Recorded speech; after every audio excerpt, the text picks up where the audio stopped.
뉴스 속 깊숙한 이야기를 들어보는 인터뷰 시간입니다. 단식 후에 회복 중인 이재명 대표가 어제 병상에서 강서구청장 보궐선거에 투표를 해달라는 동료 메시지를 냈습니다.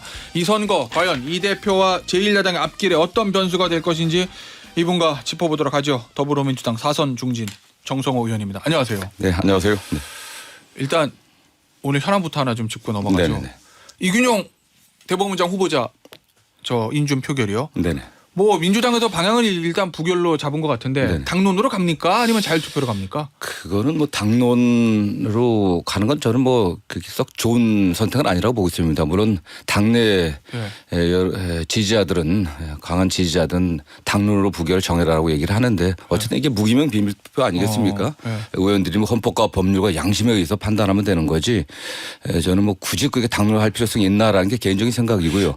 다만 당내 다수 의원들은 뭐 당론 표결한다는 의견이 사실 다수입니다. 예. 그런데 어제 홍익평 원내대표 얘기 들어보니까 당론으로 하지 않고 자율투표를 가더라도 부결은 거의 확실시 된다라는 취지의 얘기던데. 그 인사청문위원들이 한 분도 예외 없이 부적격 후보자이다. 어떻게 이런 후보자를 갖다 대한민국의 사법부의 수장으로 추천할 수 있냐. 이게 인사청문위원들 뭐 전원의 의견이었기 때문에 뭐 저희들은 청문회 참여한 위원들의 의견을 존중할 수밖에 없지 않겠습니까? 네. 그럼 결국 부결될 거로 보시는 건가요? 뭐 그럴 가능성이 높지 않겠나라는 생각이 들고 있고요. 다만 저도 지금 4선까지 하면서 청문위원을 여러 번 했었고 또 법사위를 여러 번 했었는데 뭐 여당에서 이렇게 소극적으로 나온 게 처음 봤습니다. 여당에서 소극적이라는 얘기는 과거 같은 경우는 방어에 대해서 그렇죠. 진심이 아니다 뭐 이런 말씀이세요? 대통령이 추천했기 때문에 여당에서 적극적으로 이게 적격하는 후보다 또 사법부의 수장으로서 정치적 중립과 독립을 유지할 만한 분이다. 이렇게 얘기하고 뭐 법사위원들 통해서 아니면 아는 법조인들 통해 갖고 또 얘기하게 하고 여당 의원들이 많이 또 나섰던 경우가 많았거든요. 이번엔 전혀 그렇지는 않더라고요. 뭐 한 2, 3일 전부터 그냥 오히려 야당만 비판하고 뭐 사법부 수장이 공백이었을 때 여러 가지 혼란이 있다. 이런 얘기만 하고 있는 겁니다. 그건 왜 그런다고 보세요? 저는 모르겠어요. 저는 그런 면에서 뭐 추천한 분의 의도는 잘 모르겠지만 일부 언론에서는 뭐 이게 실제 좋은 분은 뒤에 두고 뭐 이게 희생양 아니냐 뭐 이런 얘기까지 나오는 거 아니겠습니까? 일부 언론에서 그래요? 나왔습니다. 네. 혹시 저 대법원장 인준이 부결되면 거대 야당에 대한 일종의 역풍들 사법부 수장의 공백을 초래했다라는 그런 역풍이 불 우려는 좀 안 하고 계신가요? 아니 이게 사법부가 일시적으로 대법원장이 공백 상태가 생기면서 일시적인 뭐 약간 업무 차질은 있겠지만은 적격하지 않은 이 부적격 후보가 돼갖고 사법부의 독립을 유지하지 못하고 또 국민의 인권수호의 그 최후의 보루인데 그 역할을 다 하지는데 좀 부족한 후보가 돼갖고 임기가 6년 아니겠습니까? 그렇게 드는 것보단 낫겠죠, 그게요. 네. 알겠습니다. 자, 그러면 뭐 오늘 분위기로 보면 이제 부결될 가능성이 높아 보이긴 하는데 그럼 부결 이후에 여야의 충돌이 좀 격화될 거 아니에요. 그러면 뭐 대법원장 그 부결됐다고 여야가 충돌될 이유는 별로 없다고 봅니다. 네. 그럼 대통령실에서 차후에 어떻게 할 거로 보십니까? 일단 뭐 새로 말씀하신 대로 더 다른 후보를 바로 임명할 거로 보세요? 아니면 이 격화된 충돌의 상태를 좀 길게 끌고 갈 거로 보세요? 대법원장 후보를 갖다 그 추천하는 게 대통령이시니까 대통령께서 빨리 하셔야겠죠. 저는 뭐 법원 안팎에 훌륭한 분들이 많이 계십니다. 그렇기 때문에 잘 추천하면 될 것으로 보고 있습니다. 네. 알겠습니다. 강서구청장 보궐선거 얘기 좀 해보죠. 이재명 대표가 오늘 사실은 이제 외출 병원에서 나오잖아요. 잠시 재판 출석 때문에. 그 이후에 바로 병원으로 돌아갈 예정이십니까? 아니면 강서구청장 보궐선거 지원 유세 이런 것도 좀 가능할까요? 내일하고 모레가 지금 그 사전 투표 아니겠습니까? 그래서 지금 뭐 투표율이 굉장히 중요한데 민주당 지지자들 또는 뭐 윤석열 정부에 대해서 굉장히 그 어떤 실망하고 있는 그런 유권자들을 투표장에 끌어내는 게 중요하지 않겠습니까? 그런 의미에서는 당 안팎에서는 그래도 민주당의 대표이신 이재명 대표가 전날이라도 한번 나오는 게 좋지 않겠냐 이런 의견들이 많은 것으로 알고 있습니다.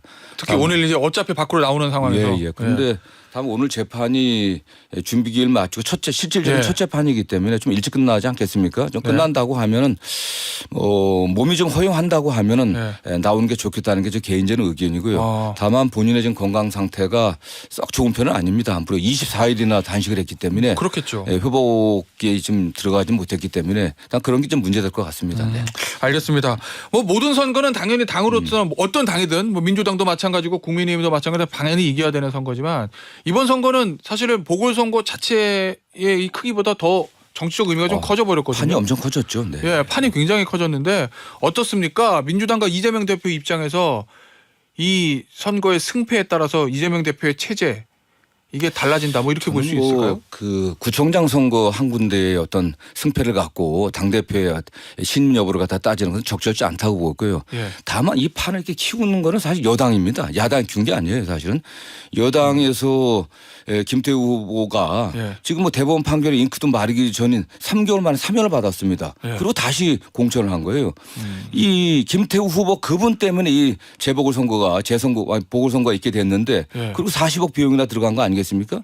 원래 여당 안에도 그 보궐선거의 원인을 갖다 제공했을 때는 공천하지 않는다 이런 규정까지 있습니다. 위하가 민주당도 과거에 그런 경우에 공천해 갖고 망했습니다. 공천하고 망했는데 여당이 그 길을 지금 가고 있는 거예요. 그러고 나서 여당 내부에서도 제가 알기로는 처음에는 김태우 후보 공천을 반대한 것으로 알고 있었습니다. 그러나 갑자기 뭐 분위기가 바뀌어갖고 공천까지 이뤘는데 사실 이게 여당 심판론이 더 크겠죠. 사실은. 알겠습니다. 이 저 사전 투표가 오늘과 내일이랍니다. 오늘 내일 진행이 되는데 자 그런데 의원님 저 민주당에서요. 사실은 강서구청장 선거가 정통적으로 강서구가 민주당에게 좀 유리한 지역이고 그리고 말씀하신 대로 후보가 어쨌든 보궐선거를 초래한 당사자가 사면을 받고 후보가 됐기 때문에 민주당에게 좀 유리했던 선거인데 그런데 민주당이 뭐 지금 거의 뭐 모든 의원 총동원령 해가지고 엄청나게 당력을 쏟아붓고 있잖아요. 여당이 훨씬 그 당력을 더 쏟고 있습니다. 김 전 당대표하고 그래요? 전국의 지역위원장 국회의원 전원이 지금 더 투입되고 있고요. 지방의원, 기초의원까지 다 동원해갖고 매일 보고하도록 그렇게 시스템을 만들었다고 제가 들었습니다. 국민의힘의 메모드 선대위는 제가 국민인 분에게 질문하도록 하고 뭐, 정성 의원님한테 저는 뭐 제가 궁금한 건 가지 못했습니다. 그런데. 이렇게 민주당에서 이 선거를 크게 해가지고 거기다 총력전을 펴는 이유는 뭡니까? 그렇게 안 해도 이길 수도 있을 선거일 수도 있는데. 선거는 뭐 총력전이라기보다도 이게 끝나야 끝난 겁니다. 그 투표함 열어갖고 개표가 끝나야 끝난 거지 그 전까지 알 수가 없는 거거든요. 어떤 선거든지 최선을 다해야 되는 거기 때문에 또 이게 이번 뭐 선거 한 군데 아니겠습니까? 국민적 관심도 크고 또 어쨌든 여당 후보가 대통령께서 저희는 뭐 낙점해서 그 후보를 만든 것으로 생각하고 있기 때문에 또 민주당 입장에서도 최선을 다할 수밖에 없지 않겠습니까? 혹시 이게 단순히 강서구청장 자리를 탈환하는 거 하나를 넘어서 여기서 정권 심판으로 부각시켜서 정권을 한번 꺾고 그 분위기를 총선까지 밀고 간다. 아마 이런 전략적인 고려가 있는 건 아니에요? 이 선거 하나 갖고 정권 심판으로 바로 이어진다고 보지는 않고요. 그래요? 오히려 저는 자칫 승리 이후에 민주당이 이긴 이후에 민주당이 조금이라도 방심하거나 오만하면 그다음에 위기가 더 온다고 생각하고 있습니다. 늘 겸손해야 되기 때문에 이건 뭐 정권 심판론이라기보다도 현재 시기에 민심을 반영한다 이렇게 보면 되겠죠. 네. 알겠습니다. 이 어제 이제 홍익표 원내대표가 이재명 대표가 이제 당무에 공식적으로 복귀한 이후에 퇴원 이후에 이 숙제로 두 가지를 거론했어요. 혁신하고 통합. 이걸 거론했거든요. 다만 이제 그 두 개를 조화시키는 거는 어려운 길이다라는 언급을 하긴 했는데 하나씩 좀 보죠. 이 혁신이란 게요 결국 보면 뭐 제도적 혁신 시스템 이런 것도 있지만 결국 사람 아니겠습니까? 네 그렇습니다. 네네. 그럼 지금 결국 내년 총선 때 뭐 공천을 통한 물갈이 뭐 이런 생각이 딱 드는데 일단 지금 이제 민주당 형식은 두 가지 측면에 있어서 뭐 이루어져야 된다고 보고 있습니다. 내부적으로는 지난번에 뭐 돈봉투 사건이라든가 또 일련의 여러 가지 국민들의 신뢰를 잃어버리게 만든 그런 사건들이 좀 있지 않았습니까? 그런 부분에 있어서의 어떤 당의 좀 도덕적 주질을 높여야 되는 그런 측면도 있고요. 그다음에 어쨌든 총선이 얼마 남지 않지 않습니까? 지금 정기국회가 국정감사, 그 후에 예산심사, 법안심사하고 나면 뭐 바로 총선 국면입니다. 그래서 총선에서 정말 좋은 분들을 추천할 수 있는 좋은 분들이 후보자가 될 수 있는 그런 기준들을 좀 확실하게 좀 정립하는 게 필요하겠죠. 그런 면에 혁신이 필요하고요. 의원님 말씀하신 게 이제 사실은 원론적인 얘기긴 한데 이 공천과 사람과 관련해서 보면 혁신은 사실은 좀 기존의 사람들을 채워내고 새로운 사람을 좀 끌어들이는 그런 측면이 있고 통합은 안고 가는 거잖아요. 이게 사실 혁신과 통합이 지금 민주당이 비명 친명 간에 조금 갈등이 격화된 상황에서 조화롭게 하기가 쉽지 않아 보이는데요. 저는 이게 뭐 친명 비명 어느 분들에게 유리하다 불리하다 그런 시스템이 아니기 때문에 당내 공정한 시스템이 있습니다. 그 시스템을 공정하게 운영하는 게 중요한 것 같아요. 사실은요. 거기서 어쨌든 뭐 특정인의 그 어떤 개인적인 그런 의견이 반영돼 갖고 자의적으로 공천했다 이런 평가를 받으면 안 되겠죠. 사실. 그러면 뭐 분열로 가는 거 아니겠습니까? 자의적인 공천은 안 되고 시스템 공천을 간다는 말씀이시군요. 비명계 소위 말하면 체포동의안에 가결했던 가결파 의원들 안고 갑니까? 정리합니까? 저는 안고 간다 정리한다 어떻게 그 이분법적으로 얘기를 하겠습니까? 다만 저는 뭐 그런 것보다도 어쨌든 최종적으로 좀 당대표가 영장 법원의 사법부의 그 심판에서 일단 살아났지 않습니까? 영장이 기각됐기 때문에 다시 당이 당대표 중심으로 뭉쳐갖고 내년 총선 승리를 위해 어떻게 해야 될지 여기에 뜻을 모으는 게 중요하다고 생각합니다. 그러면 이재명 대표는 그 부분에 대한 사실은 메시지가 나올 거 아니에요. 본인이 하지 않더라도 분명히 기자들은 질문을 할 건데 비명 개혁은 어떻게 하시겠습니까? 찬성 파는 어떻게 하시겠습니까? 뭐라고 대답할 거라고 보세요? 지금 뭐 비명을 어떻게 하겠다, 뭐 찬성파를 어떻게 하겠다 이런 얘기는 저는 안 나올 것을 보고 있고요. 다만 당의 기자가 질문은 반드시 할 것 같아요. 어쨌든 가장 좀 중요한 게 당의 단합, 통합 이런 측면들을 강조해야 되지 않겠나. 아니 그동안 24일이나 단식하고 또 영장 기각대가 된 이후에 몸을 좀 추스린 다음에 당무에 복귀하면서 당을 좀 분열시키는 또 편을 가르는 이런 발언을 하겠습니까? 근데 일각에서는 그런 관측도 있더라고요. 이재명 대표 입장에서는 대표기 때문에 통합의 메시지를 낼 수는 있는데 문제는 그게 실행이 될 수 있느냐. 왜냐하면 지금 지도부에서 나오는 얘기들은 뭐 영수증 받아야 된다부터 시작해서 뭐 정리해야 된다. 온갖 강한 얘기들이 나오니까. 뭐 저도 한때 강한 얘기를 했었는데 뭐 감정적으로 왜 못하겠습니까? 그게 우리 당의 강성 지지자들의 또 요구도 있지 않습니까? 그러나 어쨌든 그 실행하는 거는 그런 발언을 실행하는 게 아니라 또 당의 실행 시스템이 있기 때문에 그 시스템을 벗어나 갖고 실행할 수 있는 건 아니거든요. 그런 거는 뭐 당대표와 최고 지도부가 합의해서 하는 거지 그렇게 뭐 일방적으로 그런 주장들이 관철되는 구조는 아닙니다. 그 얘기는 소위 말하는 개딸이라고 불리는 강성 지지층이 지금 뭐 수박 색출 이런 얘기 하잖아요. 뭐 수박 당도 감별법도 나왔던데 뭐 그렇게 해서 강하게 요구해도 이재명 대표가 그렇게 하지 않을 거다라는 말씀이신 거예요. 분명한 그 당에 어쨌든 당원 당규가 있고 당에 또 어쨌든 그런 어떤 뭐 규제를 하려고 하면은 원칙과 기준이 있어야 돼야 되겠죠 사실은요. 뭐 그런 데 따라서 하는 거지 합리적으로 하겠지 일방적인 어떤 주장에 의해서 따라가는 사항은 아니라고 보고 있습니다. 그럼 정성호 의원도 지금 개인적으로는 가결파 의원들 징계하고 해당 행위로 그거 반대하십니까?